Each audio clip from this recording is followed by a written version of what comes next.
Good evening, everyone. My name is Shambhavi, and I'm your host for today's session. I would like to welcome you all to the 57th session of Beyond Research. Today, we are delighted to have a truly young researcher and change maker, Ms. Diya Rautela. She is going to enlighten us on the topic strategic marketing for career growth. Dia is currently a research intern at Stanford University and has already made remarkable strides in scientific community. She is a Research Excellence Awardee, and her experience spans prestigious institutions such as Jawaharlal Nehru University, JNU, and the Defense Research and Development Organization, where she is a research intern. A proud alumna of Ramjas College, University of Delhi, Dia has balanced academic excellence with leadership. She currently serves as a project manager at SafeTree, a platform committed to empowering youth. She is also an active contributor in professional circles, including mutual groups in bioinformatics, R&D, biotechnology, and life sciences. She offers services in interview preparation and educational consulting. Please join me in warmly welcoming Miss Diya Rautela. Okay. Hi, good evening, everyone. Am I audible? Yes, you are. Yes. Hi, everyone. Thank you so much for the kind introduction. Can I share my screen if you allow me? Yeah, sure. Yeah. Thank you.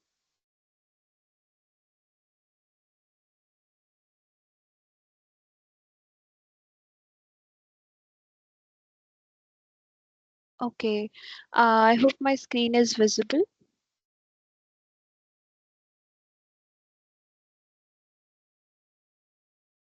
Yes. Can someone clarify? Is my screen visible? Hello. Am I Yeah, audible? you're visible. Okay. Okay. Thank you so much. Yes. So, hi, everyone. This is Dia, and this is my topic today, which is strategic networking for career growth. So basically, as I have been introduced by the host, that I am a Ramjas alumni and I have completed my bachelor's in life sciences in 2024. And currently, I have been interning at Stanford University, and alongside, I'm also a part of DRDO. And yes, I have been also a part of a startup which is Stay Safe Tree, and there I am working as a project manager. So this actually is enough to introduce about myself. Now, coming to a topic which is strategic networking for career growth.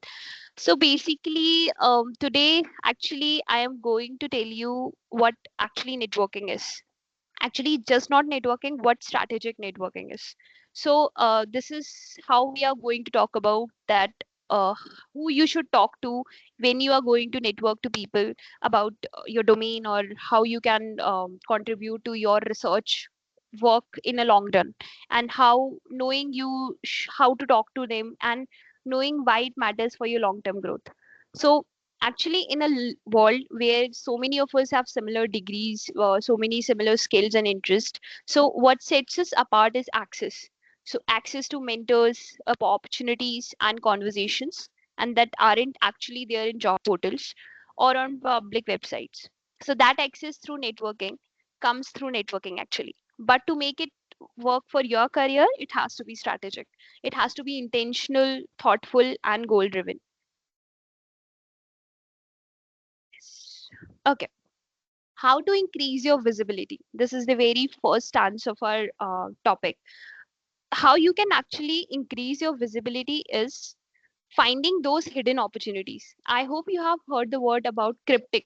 Cryptic means hidden opportunities. Okay, so here we are going to talk about cryptic opportunities, and not those opportunities which are actually visible on a surface level and present in every other portal. We are not going to talk about that because that doesn't require any effort. We are going to talk about those opportunities which are hidden. So not all research opportunities are openly advertised. Some of the best ones are hidden in lab websites, conferences, and shared through academic networks. And that's how you can seek your upcoming opportunity. And Another way you can expand your research presence is through presenting posters and writing papers. Yes, I said writing papers. I If you are a young researchers and you are doing your bachelor's, okay, so I advise you to write early. Even if it is a review paper, write your own research work, because you don't need to wait for a PhD to publish. Start with a review article or a conference abstract at least. Even submitting a paper to any journal with a very initial drafting or after a few refinements, even if it gets rejected, it teaches you how the academic publishing works. And actually I have been a part of a lot of conferences, and one of the conferences I won best presentations award, and this was my initiative actually. Not only it did improve my academic writing, but I also got the feedback from the faculties, and it actually helped me grow. And I have today I have published two research papers of my own. Next, yes. Now we are going to see that how the strategic networking looks like in actions. So here I have actually pasted a few of the screenshots through my LinkedIn, my emails, and a few of the social media platforms. So this is few of the screenshots.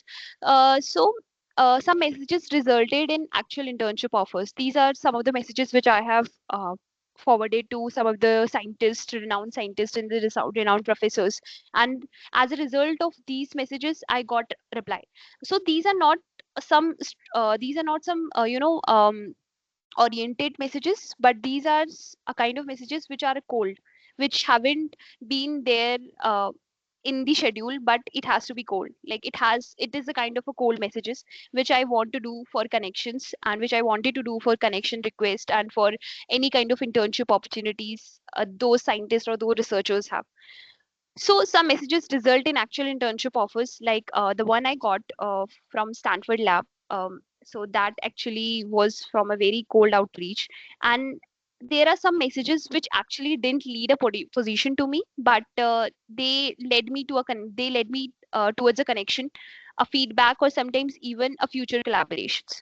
So one important lesson here I have learned is rejection is not the opposite of success, and which silence is.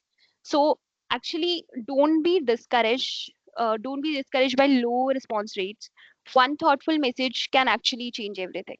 Like for example, let's say when I was doing the messages for my Stanford internship, it started with a cold mail. Okay, so I researched the lab thoroughly. I research about the lab thoroughly. I research about the scientists working there very thoroughly.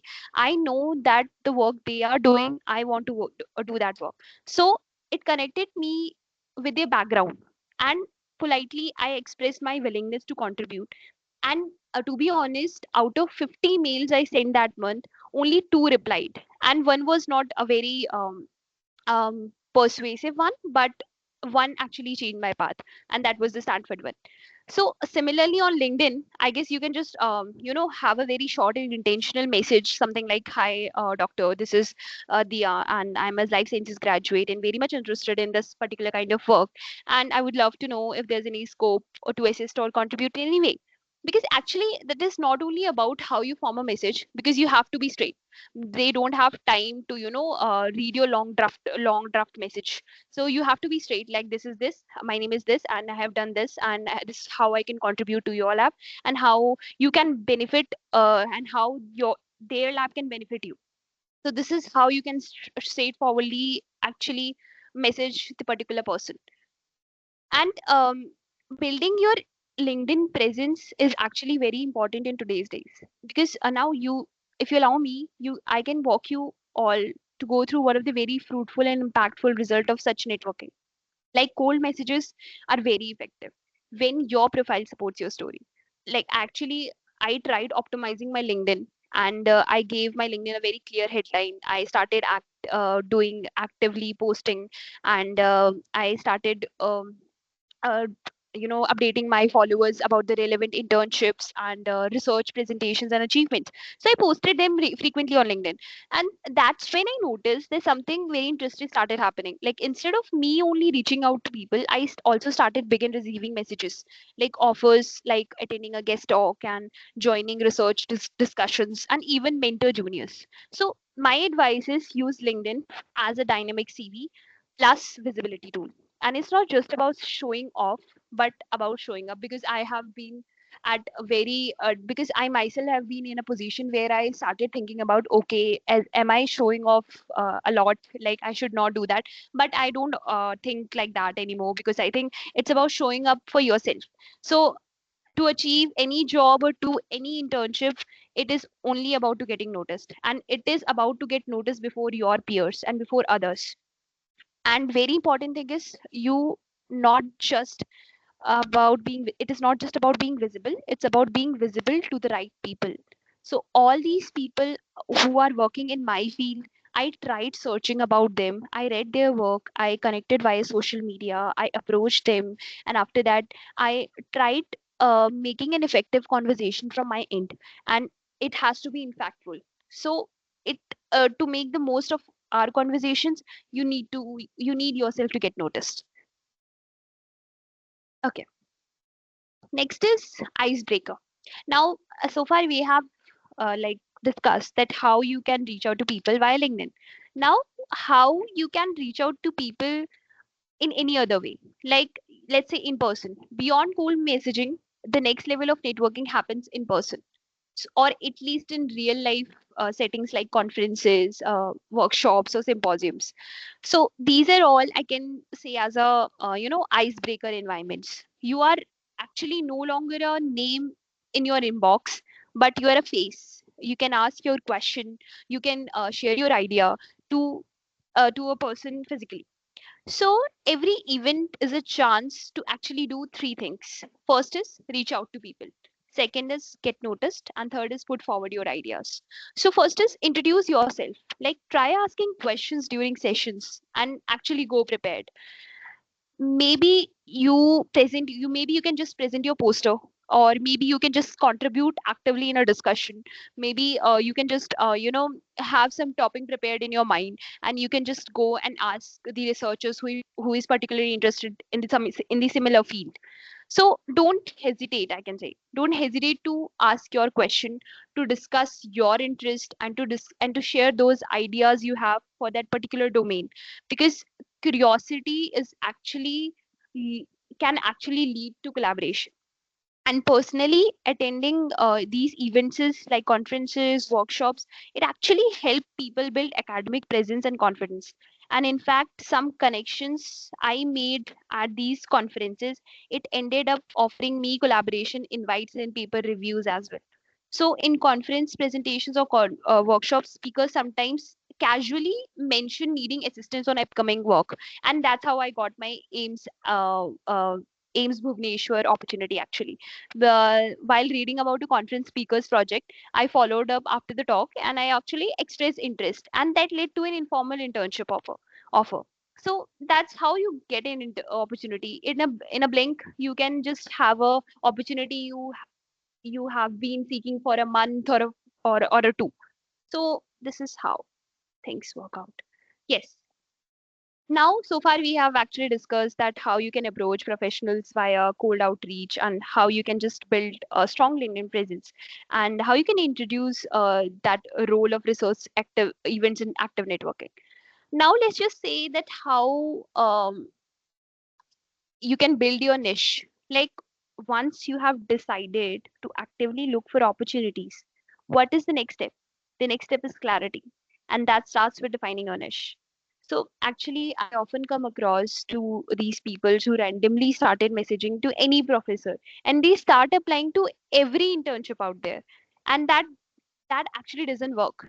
I have been asked this question a lot of time, that is this cold mailing or strategic networking per se is a qualitative approach or a quantitative approach. So I always prefer saying that it is a mixture of both. It's both qualitative and quantitative. Why qualitative? Because you cannot send messages to every people out there. So if you're a life sciences background students, can you send a message to a person who is doing marketing?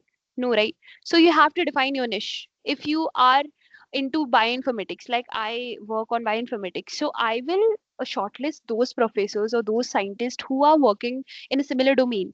I will shortlist those professors and I will try to uh, seek their interest. I will try to share similar ideas as theirs. So this is a qualitative approach. Now second comes the quantitative approach. Now once you have shortlisted all those professors, now start messaging them, start mailing them, start cold mailing them in a large number, but not every person out there, but to those persons you have shortlisted. So this is the mixture of qualitative and quantitative approach. And so, yes. So what happens that universities and labs, they do not usually fund undergraduation research. So what when I was in my undergraduations, I actually wanted to have my own paper. So what happens that I really wanted to go into that research world, and I wanted to have something of my own. So I got to know about this domain, which is bioinformatics, which was very new at back then. So what I did. I started doing this dry lab activity, and which doesn't needed any funds. So yes, I started my undergraduation's paper like this. I started seeking out all these things using dry lab activities. I just used to had my laptop, and I just used to run server and learn all these things on Python and computational tools and all that. So that's how I got into undergraduation research, and that was one step ahead of my peers. So that is how you can have your own research in your undergraduation level as well. And before I reached out to the lab at Stanford, I actually read two, three of their recent publications. So what I'm trying to say here is, try to be prepared. Like if you are messaging a particular person, like say, let's say you want to, intern at ISRO. So you should know about that particular scientist very well. So you should do the background check. You should know what is their recent research going on, and what is the hot topic there, and who is actually the main person there. So you should know what exactly is the background, so everything aligns, and then you should cold mail. I also tend to prior check all the experience of all the scientists and all the researchers I am cold mailing, and that actually similar thing happens at JNU and DRDO. I aligned my interest with the person who I was cold mailing, and in any and in my mail I mentioned not only what I admired about their work, but also how I could fit into it. So don't just send mails, send informed mails, so that it can become a cumulative step. When you are introducing yourself, your background, your work, and how you will fit into it, that's how your idea is going to align with theirs. And last point is be consistent. So cold mailing is all about consistency. Only one in a 50 or one in a 100 will reply or will notice you. And this is a harsh truth that no one is going to tell, that most cold mails will go unanswered. But that doesn't mean you are not good enough. It actually means that you have to stay consistent. So when you reach out to researchers and any institutions like DRDO, in Indian institutions, let's say, the process wasn't linear, and it will not be linear when you will apply, and it will not be immediately rewarding. So in fact, most of your efforts will be met with no responses at all. And here's the key: you should not stop. So actually, when I was doing all these things, I understood that persistence is not a part of process, but that silence doesn't equate to a lack of worth, and it often just means the timing or fit wasn't right. So what I did is I used to set aside 2-3 hours a week just for outreach. I maintained a sheet, and actually with the names of the professors, institutions, and dates I sent via mails. And I also maintained a goal sheet that I should follow up with a particular person or not. So be organized with your approach. So if If I had stopped after 10 no responses, I wouldn't have landed any internships, to be honest. And strategy networking is not only about sending out, well crafted messages. It also about developing the resilience to keep going when you are not you when you are met with silence and rejections. And what my next step here was, I kept reaching out, I kept refining my approach, and I kept learning that each attempt that eventually connected with the right people who saw potential in me. So strategic networking is not only about who you reach out to, but how often you and how patiently you do it. So treating every ignored message not as a rejection, but also as a redirection. So this is what I can say in this. Next one is how these cold mailing can get converted into profile building. So basically, I have received many offer letters from the from international university in the UK. So these universities include UCL, where I am the incoming MRes students in bioinformatics. I have also received these offers at Edinburgh, Manchester, Birmingham, and Exeter. So uh, this is a pure example of how cold mailing isn't just about trying your luck, but it is about that how how the doors get open that weren't even visible on the surface. So here's this what consistently reaching out lead to. It can actually build your academic and professional profile. Like, you are actually curating experiences that align with your field, and this actually builds credibility. So, and the second is, it enhances your confidence get increased up to a level that more professional you interact with, the more you refine your communications and self presentations. So this is the second point. And it increases your visibility among professors and researchers. As I said that once you have built your CV, your profile, now when you reach out to people, your professors, for LOR, like for letter of recommendations, they will provide you a good LOR, like because they have points to write to, like they have points to write about you. So I think once your profile becomes strong through projects and experiences, you may begin receiving offers from both Indian and international institutions, and even simultaneously. So, and obviously, I said that it will help with your LORs, letter of recommendations, and also statement of purposes. If you guys know about what statement of purposes is, so professors you work with via cold outreach often end up writing recommendations letter as well, and also review your SOPs for you. And their input can make a very huge difference. Like it for international universities, yes, SOPs and LOR is a very big deal. So, yes, also you expand your research experience. Yes, many cold mail internships lead to a real research contributions. So, in my case, actually, some even turned into publications and also conferences presentations. So that was a huge deal for me. And you also get a clarity when this profile building is happening, that you explore what actually excites you. And it opens a path that now you plan to pursue in a long term. And it helps you increase your visibility, as I said, that through these initiatives you slowly get to know about your niche, about your faculty, about your mentors, collaborators, and you also get invited to many opportunities. And also more invitations instead of just applications. So tables turns, and instead of your only applying, people begin reaching out to you for talks, collaborations, and these things happen. So even if 90% of your mails don't get replies, that 10% can completely reshape your academic trajectory. So these are the things. Yes. Now, once you have been once you have done with your all your mail, and now you have got that opportunity. Now someone is saying that, okay, let's interview you. And more often this thing happens. Like when I was when I applied for my DRDO internship, I got this interview. And last year I gave this interview, and I was so nervous that maybe I will not know things they will ask me, or maybe I'll not be able to answer. So these opportunities actually ask for interviews. Stanford also I got an interview.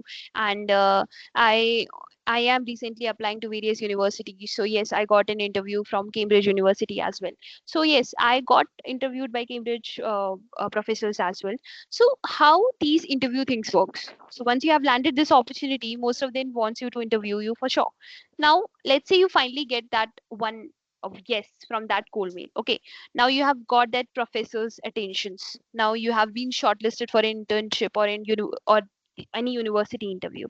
So there's very this is where conversion actually happens. Let me share a very few things that worked for me in the interviews. First one is analyzing the interviewer's profile. So before my interview with the organizations, institutions like all the Stanford University, DRDO, I spent hours reading about the panel's research focus because I knew that what my panel is, like who is going to interview me. That actually happens with the university interviews.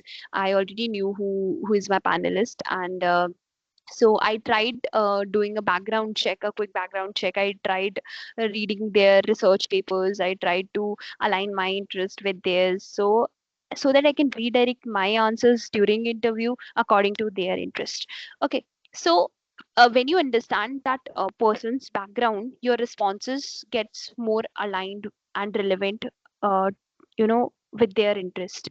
So this is the first thing. Second is study the subject thoroughly. Like if you are like, for example, you are applying for molecular biology, you should know what molecular biology is actually in basic, in fact actually even in basic terms or in deeper terms. So you should know what molecular biology is and whatever the specific topic in molecular biology you are interested in. So don't go in hoping for general questions, because be prepared for depth. I was once asked about a technique mentioned in my resume. So be thorough with your resume, be thorough with your SOPs or whatever you are providing initiative step of your interview. Okay, so. And because I revisited all my documents in advance, I was able to explain all these things well. So this is the second thing. Third is know everything about your resume. As I mentioned, each point on your CV is a potential question. So if you mention a research project, know the methodology, the results, the significance, and everything. When I mentioned about my projects at this AIMS Bhubaneswar, I had to explain how we collected sample and what the outcome was and what I learned from. So all these questions is expected. A fourth one is you should improvise your answers. You should give those crisp answers. In one of my interviews, actually, I was given a completely unexpected questions, and what helped me was taking a pause, like collecting your thoughts and then answering clearly is the strategy here. So develop a crisp and structured responses and avoid rambling. And point is justify yourself, and the outcome will be a positive. And always stay calm under pressure. So this is the one thing in the interviews which we tend not to do, because we cannot stay calm. So this is the very first step is to stay calm. Now fifth one is read papers of the institution and the organization. This is the very relevant one, which is this one's always makes a difference. Like during one of the interview at Cambridge, I mentioned a paper they had recently published and shared how it aligned my interest, and that left a very strong impressions. So this is one thing, and another one is connect with your alumni. Like before accepting my offer at the UCL, I contacted a few alumni through LinkedIn. I asked about their experience and what the program expected of me, and it gave me a very clarity and boosted my confidence as well. And it will help me during my UCL interview as well. So this is the thing, and very like last and not the least, this is my very favorite line, that you are not just an applicant, like you are the director of your interview. Why? Because let me just give you an example of this, that you are the director of interview. Why? Because whatever answer you are giving, your next question is going to be from that answer only. So my UCL interview, that started with a question according with one of my methodologies I use in one of my internships. My next question was very random. So the professor asked me that what is that one research thing, what is that one research projects you want to witness in the coming future. So I just told them about that I really want to see the revival of the mammoths, which the colossal company is doing. So now this is where I redirected my interview. Okay. So I answered this question, and I knew that my next question is going to from this topic only. And she asked me that how you think that this is going to happen, and what is the process behind that, and what is the procedure, and what is the disadvantages and advantages. So all those questions were from from that particular answers which I gave at the starting. So this is what I was saying, that you are the director of your interview, and you are not the one who choose the mentors you reach out to, the collaborators you sought, and the institution you apply to. So you are the one who choose all that. So it was your call from the very beginning, and whatever answer you are going to give in your interview is going to be your next question. So set the tone, and you can just steer the conversation towards your strengths, and remember that they are not just evaluating you, but they are also evaluating the opportunity too. So this is how the interviews actually work. And yes, it's actually time to get noticed through your LinkedIn, and you actually can build your engagement through LinkedIn, and you can actually enhance your connections. You can just build all that profile you have in your social media. Yes, and these are the conclusions points, that yes, opportunities don't actually knock, and you often have to build the door. Yes, and your words, whether in an email or LinkedIn or an interview, it actually carry your story, so make them count. And third is your consistency wins. As I said, that even in 1 out of 100 replies, can that one can change your life. That one reply can change your life. And networking is not only about asking, but it also about connecting. It also about offering value and staying visible. And believe that your voice, your passion, and your work deserve a place, because they do. So this is one thing. And very last thing is research collaboration intake I would like to talk about. When you're a part of a research group, like you have been a part of a research group, you got that opportunity. So whether it's remote, in lab, or hybrid, lean to communicate well, like respect the deadlines and the share credit fairly. Because what happens that once people get the opportunity, and they just tend to, be loose minded, like they don't respect the deadlines, they don't follow the methodology. So many collaborators fall apart, not because of talent gaps, but because of the poor communication. So simple habits like regular updates and version control and respectful disagreement, that this can actually lead you in a long way. So this is what strategy beats prestige and then beats perfections. Thank you so much. I'm open for questions.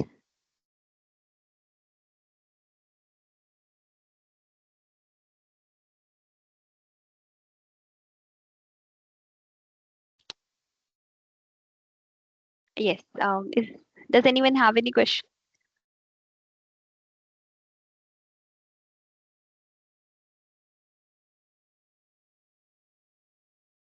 Okay. Um, If Ma'am, yes, there's a hello. question in the chat box. Okay, let me just check.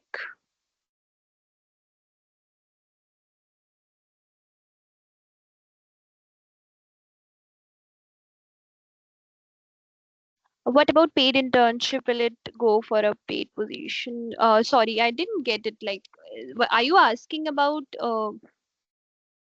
like, can you be specific? What is the question?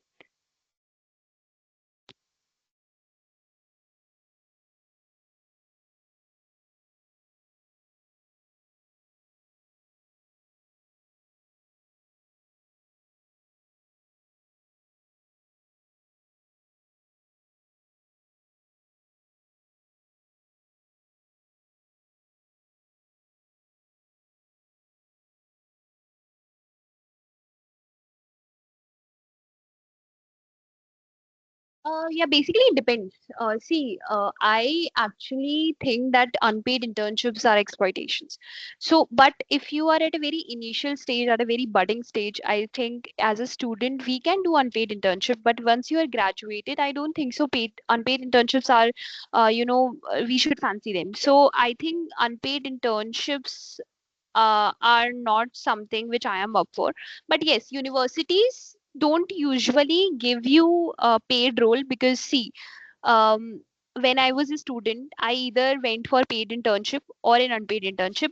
Only when I'm getting a brand. See, if I am getting an internship at ERDO, which is unpaid, I'll go for that because I'm getting a brand value. But if I am getting an unpaid internship at some organizations nobody heard about, so I don't think so I'll go for unpaid internship there. So that is how things going to work out. And it also depends on university wise, that if you get a paid role or unpaid role. See, paid internships usually uh, tend to be available to the people who have skills. So I prefer you build your skills. Like if I am a bioinformatics student, then in bioinformatics domain, people tend to ask that if you know Python, if you know BioPython, if you know any of the code languages, or if you know how to run computational tools. So I think it all depends on your skills. If you are a skilled person, if you have excelled all those skills you require for that particular role, so yes, you will get that paid internship. Free internships can be found maybe through LinkedIn. As I said, I have been talking about this cold mailing only. So, see, you can just find these free internships by seeking all those people who actually post about these things. So, if you are particularly aligned for any industry, see if you are maybe Pfizer, if you are very much interested in doing the Pfizer, any role in Pfizer, so you can just follow the person who is working there, not a very high role person, but a person who is actually at a very initial stage. You can just follow them, you can just say that how you get there, and you can just ask for a referral or you something like that. So these are the internship. There's not particularly, there's also not a particular site who actually, you know, gives all these free internships. So you can just fill that foundations by cold mailing them or by mailing them and by finding their mail via websites and something like that. Yes, Biotechnica. Yes, that is one of the uh, sites you can go for. How to navigate the professors? There are a lot of different. See, this is your call actually. Probably your call. See, if you are interested, like just say you are interested in biochemistry. Okay, now you should know that what are the organizations in India who are pioneering in biochemistry. There is in organizations like CSIR, IGIB, there is Triple IT Delhi, IT Delhi, there is RCB, sorry, RGCB. What is that in Faridabad? So yes, you should know all these organizations who are pioneering in your field because you are interested in that particular field. So you should know that what are these organizations who are pioneering in that particular field, so that and you can just shortlist all those organizations, all those universities, and by shortlisting those organizations you will able to ease out your mind by shortlisting the professors who are working in that particular field you have similar interest with. So yes, you have to just have to shortlist all these organizations. That is not a particular, there is no particular thing known as how we can just get it.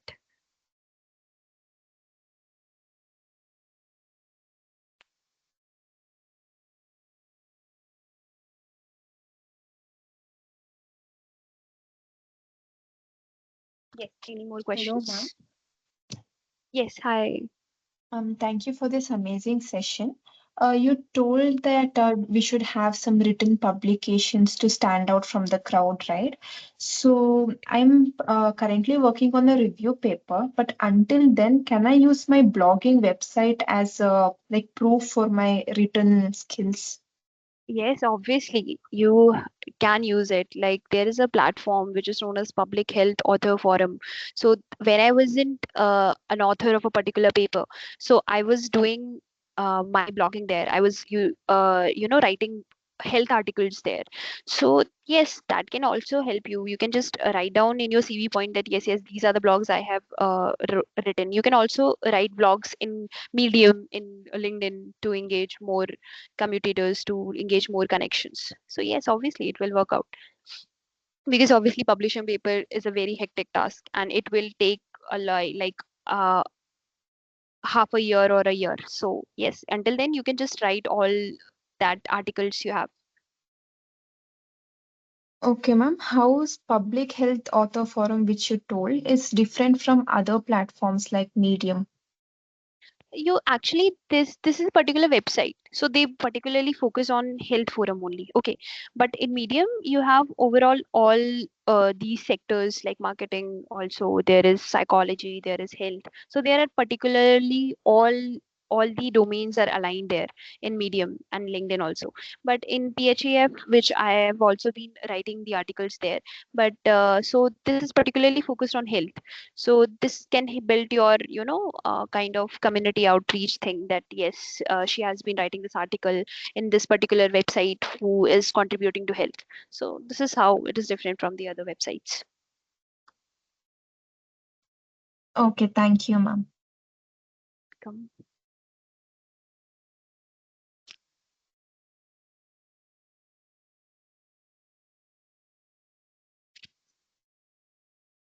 Yeah, do we have any other question?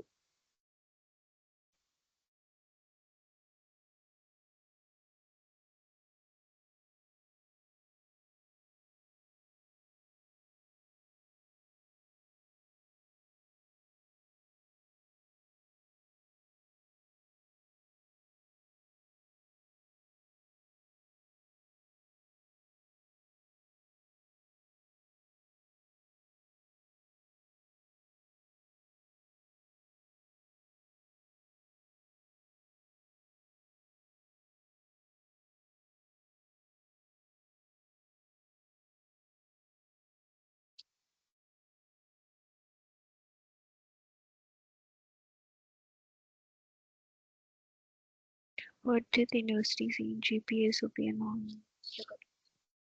Um, See, I hope you're talking about international university. See, every university has different GPA cutoffs. Like, if you will just go above the QS ranking, then you will have a, I guess 7.5 is the margin.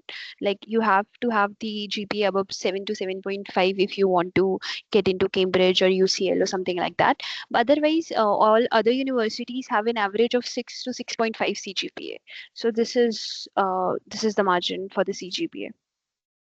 And SOP, yes, SOP, you have to just mention about the internships you have done so far. You have what are the workshops and the symposiums you have attended, and what kind of work you have done in the research field. Basically, you have to align or tell your interest according to their program and the course you are applying to. So yes, and yep, it's competitive. Masters there is competitive. Um, it's actually not about what the competition is, but it is mainly about, because what they see is they see actually that how you are going to align with their particularly coursework. So just go through their coursework, what are their modules, and if they are exactly what you want to study there. So basically they see all this in your SOPs. If your SOP aligns with the courseworks and the modules they are going to teach you there, so yes, you are good to go. CGPA is like what exactly? CGPA is basically, you can just save CGPA, if I can say, is basically 8, like, or you can just say 7.5 to 8. The save CGPA, I can say that. Or if you can just bring up to 8.5, that is most probably very good. And SOP, I just said the statement of purpose is a very, very main criteria of selections at international universities. Like, in every international university, your SOP get judged by the factors like internships you have done, and what are the extracurricular things you have done. Like, community outreach is a very basic things a person should have in their in their CV. And obviously the internships and this workshops they have attended, and what are the things they have done to contribute to their research world. So basically things like these. And your efforts counts, not the execution, but your executions and your efforts, those counts. If you're it is not basically rewarding. Like, if you have presented at a conference, you have presented a paper at a conference, that is rewarding. It doesn't have to be like, okay, you have to win award. That doesn't work like that. You can just attend a conference and you can just write in your SOP. So that is how your things work out in SOP. See, fellowship are hard to get, because see, there are many fully funded fellowships like Rhodes, Commonwealth, and Chevening. As I was targeting UK only, because there's a 1 year program of masters there, and I wanted to do 1 year masters program only. So cost, and there are a UK study is it's costly. So you have to have get fully funded scholarships, which is actually very competitive, and it will, it will exhaust you to your core. So it's very competitive. But if not fully funded, then you can just go for some partial scholarships, like great scholarships. There are many scholarships provided by Indian government as well, like Tata, KC Mahindra. So these are the organizations who provide these scholarships, partly for all fellowships. Like if your university cost, your education 1 year cost is, let's say 30 lakhs, so maybe your 15 lakh scholarship will get provided by the particular organizations if you apply to, and if you get, basically get qualified. So these scholarships programs basically have these three rounds. First is your application round, where you can just give your CV or SOP, and your application has to be written in a very concise, in a very cumulative manner. Then second one is your test round, where you have this quality, where you have tests like mathematics questions, IQ questions, or something like these. And third one is interview round. So you have to qualify all these rounds, and then you get to have that scholarship. And yes, universities also provide scholarships. So, any particularly university you are, providing, you are any particular university you are applying to, you can just apply to these scholarships there as well. With Rachna, right? Rachna, you can just DM me on my LinkedIn. I'll just forward you all that PHAF stuff. Okay.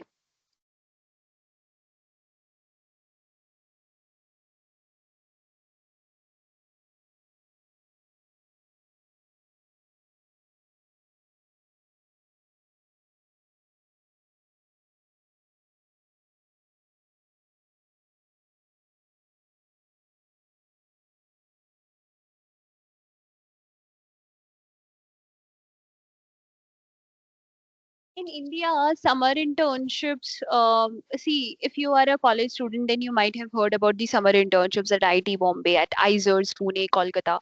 Many applications comes around every at this March or June month of the year. So, see, in India, I'm not talking about the ones who are already present there in the websites. So basically, every person out there apply for these, conventional internships, like the ones which are there, which gets applied every year, which are there every year there. But the very short, how to, get noticed before your peers is to actually approach the professors there. You must have that particular domain you are interested in, right? So just try to find out those organizations and those professors. There is a website for every institution and every organization. You will find out that particular professor who is working on that particular field you are interested in, and have similar interest with. So you can just go there, you can just find the email there, and just have to mail them. Sometimes they don't actually respond, but once they do, you have the upper hand from any other a person of any other peer out there who is studying with you. AI, I don't prefer you should use AI, but see, AI should be used in a very proper manner. And if you do not know how to use AI while writing a paper, I prefer not to use it. See, there are very tools with like Zotero is there, which is used for the for citations thing. And if you are using your AI, then you have to be very, what to say, careful, because many papers get rejected by this AI thing only, because they think that it is written totally by AI. And I just hope you don't use AI for writing your actually first paper. You can just consult your professors for that. You can just consult your seniors for that. And while you can just do the refinements by using a bit of that notebook LM is there. I know there are many AI platforms have been launched nowadays, which have made these paper reading very less tedious. There's notebook LM I can prefer you, which is actually, uh, you know um, curate all your review paper in one desk, and you can just read it from there, and you can just retrieve all the information at once from there. So there are tools also which makes all this review thing less tedious. So you, rather than using AI directly, you can just read out all these things in a way that you can just make it less tedious. I just prefer don't use AI directly. Just use the tools which assist you in writing the paper. Right.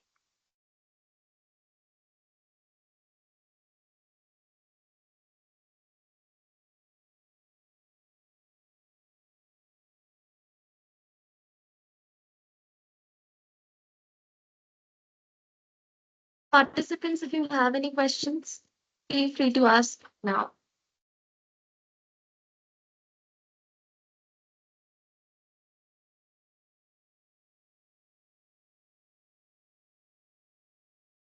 Ma'am, I don't think we have any more questions now. Participants, if you have any questions later, you can email them at biopractifyteam@gmail.com.